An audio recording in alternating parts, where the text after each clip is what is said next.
Hare Krishna. The mind makes the easy difficult and the difficult impossible. When we have to do some things in our life, we often evaluate, okay, how easy this is or how difficult it is. And generally, if it is with respect to, say, if we are going for weightlifting, this is a 1 kg weight, I can easily lift it. This is a 30 kg suitcase, it's difficult, I'll have to struggle to lift it. So with respect to physical assessment, we can say this is easy, this is difficult. However, when it comes to not just something as simple as lifting weights, but doing some tasks which require some application, then the mind comes in the way and messes our assessment of things. So if we had a weighing machine which showed a 1 kg weight to be 25 kgs, I would say I can't lift this. And if it showed a 25 kg weight to be 100 kgs, I say I'll never lift this. So like that, the mind comes in between us and the work we need to do. And the mind gives us a misassessment. So something is relatively easy, but the mind says, hey, come on, don't do it. It's too difficult.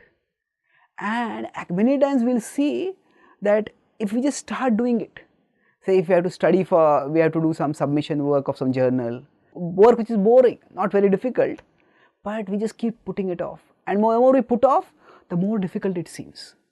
But eventually when we get down to doing it, we find it's not that difficult. Why was I so worried? I could do it quite well. So the mind, it makes easy things seem difficult. It makes us misjudge the amount of difficulty involved in some work. And this happens with respect to especially devotional activities, in which we are trying to connect with Krishna, by which we will break free from the control of the mind.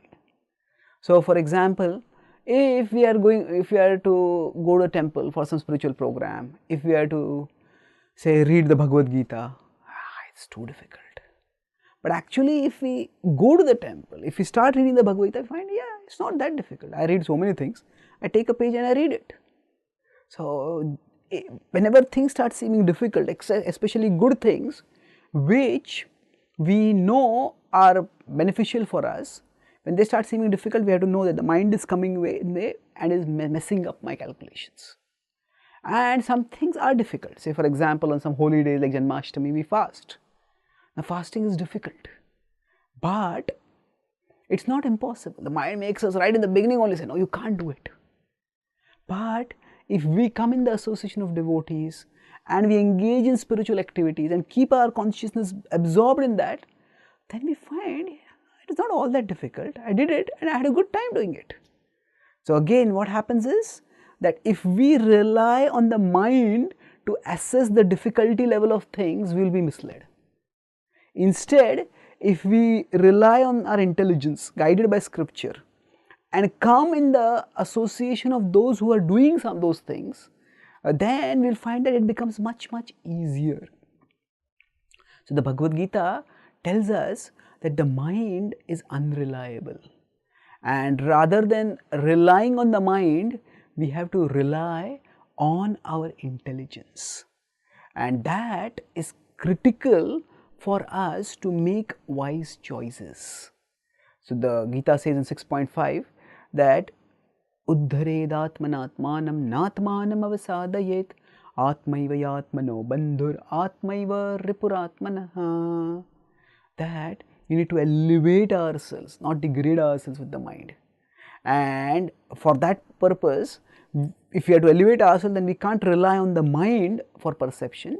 We have to put the mind aside, perceive through scripture, and then act to elevate ourselves. And over time, when we start seeing, oh, this is not all that difficult, this is manageable, then gradually the mind will stop misperceiving and will start cooperating. Then we will be able to assess things as they are. Till then, we need scripture for assessing correctly. Thank you. Hare Krishna.